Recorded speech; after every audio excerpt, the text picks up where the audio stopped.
Maka nikmat itulah yang perlu kita jaga, yang perlu kita pelihara. Bahwa di dalam rumpun keluarga besar kita ini, mari kita duduk sama rendah, berdiri sama tinggi, ringan sama dijinjing, berat sama dipikul, untuk melahirkan sebuah kebersamaan.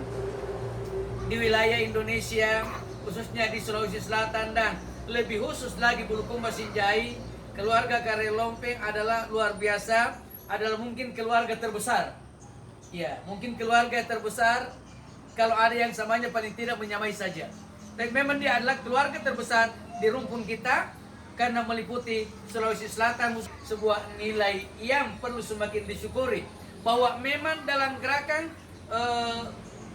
arisan atau pertemuan keluarga besar Karel Lompeng, alhamdulillah, mudah-mudahan ini menjadi sebuah ajang lebih semakin nampaknya nilai kebersamaan kita, nilai keberanian kita, agar nilai-nilai Karel Lompeng ke depan akan tetap selalu naik dan naik, walaupun perlu kita sadari bersama bahwa ditampil apabila persatuan itu diwujudkan. Bagaimana gambaran persatuan ini bisa terwujudkan? Dikuncilah oleh Rasulullah Sallallahu Alaihi Wasallam bahwa persatuan akan ada ketika kita kembali berpegang teguh kepada dua prinsip yang diwujudkan Rasulullah. Ya taraktum fikum amrayn lan tadillu ma in tamassaktum bihima, kitab Allah wa sunnatur Rasul. Aku telah tinggalkan dua perkara di antara kamu, narik engkau berpegang teguh kepada keduanya, meskipun engkau akan selamat dunia wal akhirah. Apa itu? Al-Quranul Karim wa hadisin Rasulullah Sallallahu Alaihi Wasallam.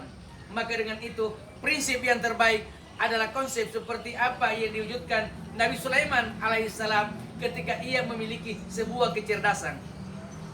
Karena sediwettu engkau olok-olok na pagkampungere magkasola lauri tanah nasi kampung na engkau tanah risolani keberatan ke raja, ya raja, saya keberatan habis tanamanku dimakan tanaman si A.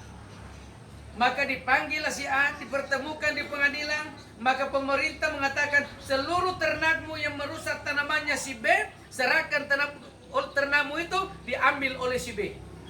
Masih kecil, masih remaja, mengusulkan, ya raja, boleh saya mengusulkan satu konsep? Jangan menyerahkan sepenuhnya ternak itu kepada yang dirusak tanamannya, tapi berikanlah hak seluruh hasil yang ada selama satu tahun itu miliknya yang dirusak ternaknya. Maka itulah yang diambil kesimpulan bahwa apabila kolo-kolo makasola, serahkan kepada pemilik yang disuruh rusak selama satu tahun dia ternak, apa hasilnya baru dikembalikan induknya semula, apa yang dia ambil dikembalikan hasilnya dia dapat semua, supaya terjadi penjerahan di tengah-tengah kehidupan bermasyarakat bahwa dia nawa di palit tahu maka solang olok-oloke lauri usahana para tak rupa tahu. Karena biar bagaimanapun juga kalau sistem seperti itu dijalankan, yakin dan percaya, saling pengertian, saling menjaga, saling waspada antara yang satu dengan yang lainnya. Yang kedua, ada kebijakan yang dilahirkan oleh Nabi Sulaiman ketika ada dua ibu meletakkan dua bayi, tapi tiba-tiba salah satu di antara bayi itu dimakan serigala. Maka pulang dua ibu ini mau mengambil bayi, ternyata bayinya tinggal satu. Maka bertengkarlah dua ibu di situ memperebutkan bayi satu. Maka datanglah Nabi Sulaiman berkata, hai ibu-ibu, kenapa bertengkar? Bilang ini anakku, yang satu berkata ini anakku. Kenapa bertengkar? Di sini tadi dua bayi tapi tinggal satu. Maka ini bayiku, yang satu berkata tidak. Bilang begini, supaya melahirkan sebuah keadilan, saya serahkan bayi itu kepadaku, baru saya kasih kebijakan.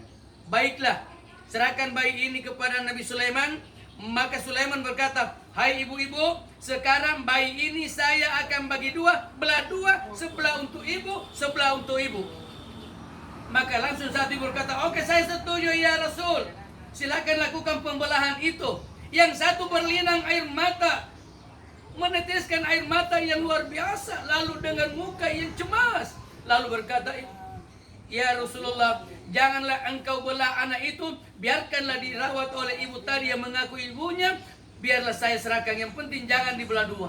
Maka Nabi Sulaiman mengambil kesimpulan, ibu yang tidak mau membelah anak ini, ambil anak ini karena itu adalah anak ibu, yang ini adalah pendusta, harus dihukum sesuai dengan hukuman yang ada.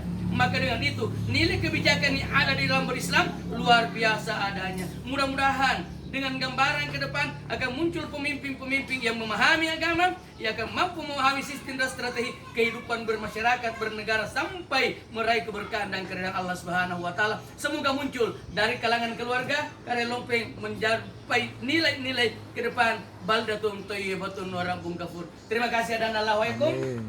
Assalamualaikum warahmatullahi wabarakatuh. Waalaikumsalam. Nah itu roti mangko. Taninya rawano rawa.